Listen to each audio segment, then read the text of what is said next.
pour titre, pour valoriser les potentialités nationales, le ministre Djarasouba Souleymane lance depuis Bouaké, octobre, mois du consommé local. Le 25 octobre 2019, le ministre en charge du commerce de l'Union économique et monétaire ouest-africaine, réunis à Ouagadougou, optèrent pour le mois d'octobre comme celui du consommé local. Cette décision vient pour répondre au désintérêt de plus en plus croissant des populations vis-à-vis des produits locaux. Désintérêt mis en exergue dans différents rapports de surveillance commerciaux élaborés par la Commission de l'Union de l'UEMOA.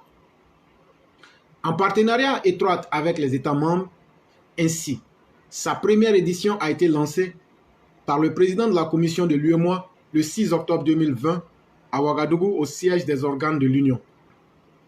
En collaboration avec le Conseil national de lutte contre la vie chère et le marché de gros de Bouaké, le coup d'envoi officiel d'octobre, mois du consommé local, a été donné ce jeudi 14 octobre 2021 au marché de gros de Bouaké par Djarasouba Souleymane, ministre du Commerce et de l'Industrie, dans l'objectif de susciter des changements dans les habitudes de consommation des populations en améliorant la perception des produits locaux.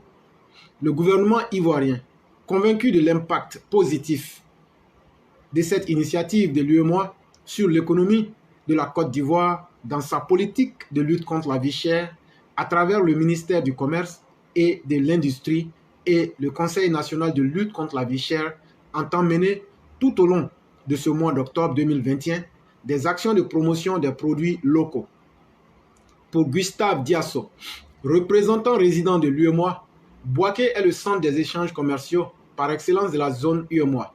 Se réjouissant de la présence du ministre au lancement de ce mois du consommé local à Bouaké, conformément à sa mission de lutte contre la vie chère, le secrétaire exécutif du CNLVC, Dr Rani Dadis Bakone, avait effectué du 7 au 9 octobre 2021 dernier une série de rencontres avec les coopératives commerciales pour la commercialisation des produits locaux afin de recueillir leurs besoins. Cette mission, dit-elle, a permis à l'ensemble des coopératives de bénéficier des dits principes et sans brouette pour un montant global de 20 millions de francs CFA. L'objectif de cette initiative est d'accorder plus de visibilité à ce que nous produisons sur le plan local et à restaurer la crédibilité de nos produits locaux auprès de nos populations, a fait savoir le ministre du Commerce et de l'Industrie ivoirienne. Ce mois d'octobre caractérise aussi le mois du consommé local, qui représente donc une opportunité décisive donnée aux États membres de l'UEMOA pour intensifier des actions de promotion des produits locaux afin de renverser la tendance du goût de l'exotisme en une préférence accrue de la consommation des produits locaux dans les habitudes des populations de notre espace communautaire. Enfin, au terme de cette cérémonie de lancement des actions de vulgarisation des potentialités nationales, le CNLVC et le marché de gros ont procédé à la signature d'une convention devant conduire les deux entités à plus d'efficacité d'un point de vue opérationnel. Et donc, chers parents, ce qui était en train d'être dit dans le français, ça c'est trop pour nous. Ils sont en train de nous expliquer que le ministre du Commerce et de l'Industrie, avec l'UEMOA, ils ont compris que nos planteurs, nos parents là, on doit les encourager. Quand on s'en va payer Oncle Joe, quand on s'en va payer riz parfumé, riz thaïlandais, c'est bon. Mais en réalité, est-ce que tu sais ce qu'il y a dans le riz thaïlandais là? Quand tu t'en vas payer poulet dans les grands magasins là, avant que ça quitte l'Europe ou même l'Occident pour arriver, si tu sais comment ces poulets là étaient traités, tu allais préférer nos poulets bicyclettes. Et donc, chère population, c'est parce qu'on a oublié qui on est. Et quand tu oublies qui tu es, tu deviens la victime de tout le monde. Comme on a oublié qui on est, on ne mange même plus, on ne parle pas notre langue. On ne réfléchit pas avec nos langues. On ne réfléchit pas avec nos habitudes. On ne vit pas dans un monde qui est le nôtre. Et on ne mange pas notre monde intérieur. La première étape de façon triviale, de façon très, très sommaire. Tout le monde sait qu'à l'intérieur de lui-même, il y a quelque chose qui est très important, puisque l'âme et l'esprit ne peuvent pas être dehors. C'est une perception très, très, très, très sommaire. Et donc, l'intérieur de l'homme est très important. C'est aussi le secret de ce que tu es. Mais toi, tu manges quelque chose que tu ne possèdes pas. C'est les autres qui doivent décider ce que tu dois mettre dans toi, à l'intérieur de toi, au plus profond de toi. Et tu es content. Et les autres ont compris qu'ils peuvent te rendre malade. Les autres ont compris qu'ils peuvent créer des maladies. Ce que tu payes avec ton argent, ils vont te rendre malade. C'est pourquoi aujourd'hui vous retrouvez des maladies que nos grands-parents, que nos parents n'ont pas connues. Aujourd'hui vous retrouvez des enfants à 5 ans, ils ont le diabète de type B, diabète type A, diabète type Z. Vous retrouvez des enfants de 1 an qui déjà ont des problèmes avec les yeux. Vous ne savez pas que les fast-food là, moi je ne sais pas, mais je préfère prendre les exemples sur ce que je sais. Moi quand je mange fast-food, dans les 5 minutes, sinon au moment où je mangeais, parce que ça fait très longtemps que je ne mange plus, quand je mangeais, 5 minutes après, j'avais mal à la tête. Et l'organisme s'est dit que ce n'est pas bon pour toi. Et ce qui n'est pas bon pour toi, si tu persistes à le manger, puisque tu imposes ça à l'organisme, il va accepter. Mais sur le long terme, les conséquences seront graves. On va avoir des maladies qu'on n'a jamais vues. Et ne soyons pas surpris. Ne soyons pas surpris. L'être humain a cette tendance-là. Ce n'est pas intéressant à le dire. Mais lorsque tu te retrouves dans une mauvaise situation, tu souhaiterais aussi que tout le monde soit dedans pour que vous soyez au même niveau de départ.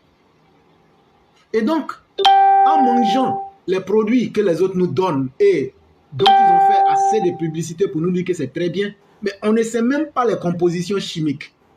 Voilà les maladies aujourd'hui qu'on traîne en Afrique. Il y a des gens qui sont là, qui fondent. Il y a des gens qui sont là, qui ont des maladies, cancer du poumon, cancer du pied, cancer du nez, cancer de la langue, cancer des gencives, cancer de l'estomac, cancer de la langue. Et le vrai problème vient de là. Dis-moi ce que tu manges, je te dirai ce que tu es. Et ça, c'est seulement le côté physique. C'est seulement le côté physique. Ne rentrons même pas dans la spiritualité. Parce que si on rentre dans la spiritualité, les aliments physiques qu'on mange là ont un impact direct sur notre personnalité. Peut-être ceux qui seront curieux, je vais leur donner des informations sur ça. Mais même ce qu'on mange dans la vraie vie, ça a un impact sur notre monde spirituel. Et donc, chers parents, c'est une promotion de nos propres valeurs, de nos propres aliments, de nos propres réalités du terroir. Et moi, je le dis aujourd'hui, ce n'est pas de la publicité. Mais moi, je préfère, et je l'ai compris, quand je suis venu en Occident, c'est là que j'ai compris l'utilité d'être moi-même. Ça, sincèrement, je le reconnais. C'est quand je suis venu en Occident que j'ai compris que rester soi-même, et quand je dis soi-même, c'est-à-dire se reconnecter à la source, c'est ça qui fait la valeur d'un homme. Parce que l'Occident n'a plus rien à nous prouver, chers parents. L'Occident que vous connaissez là, l'Occident est en train d'aller dans son déclin. Ça, ce n'est pas quelque chose de nouveau sur la terre. Toute civilisation qui a connu un début, son apogée finit par tomber. Et l'Occident même sait. Quand tu vois des gens qui ne pouvaient pas lever la tête hier pour te parler, t'appeler aujourd'hui et puis te dire les vérités. Quand tu vois aujourd'hui des gens qui n'ont même pas été élus, qui ont fait coup d'État, t'appeler et puis te dire les 4 vérités. Quand tu vois aujourd'hui tes camarades te disent il ne faut plus passer sur mon territoire. Quand tu vois aujourd'hui notre Centrafrique qui a bandé les muscles devant les Français, la France même doit comprendre et l'Occident tout entier doit comprendre que son temps est en train d'être fini. Et ils ne peuvent rien pour ça. C'est la règle de la nature. Tout ce qui atteint le sommet doit revenir en bas.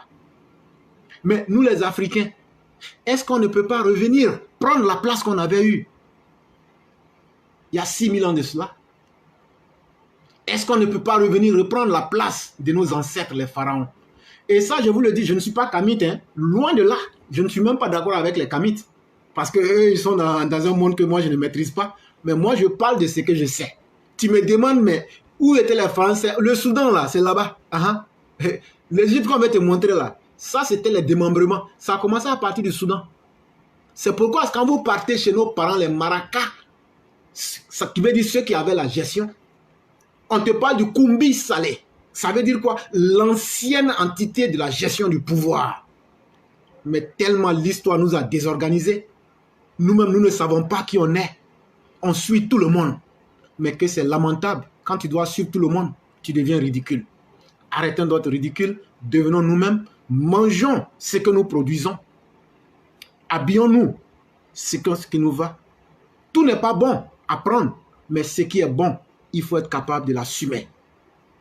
C'est très important.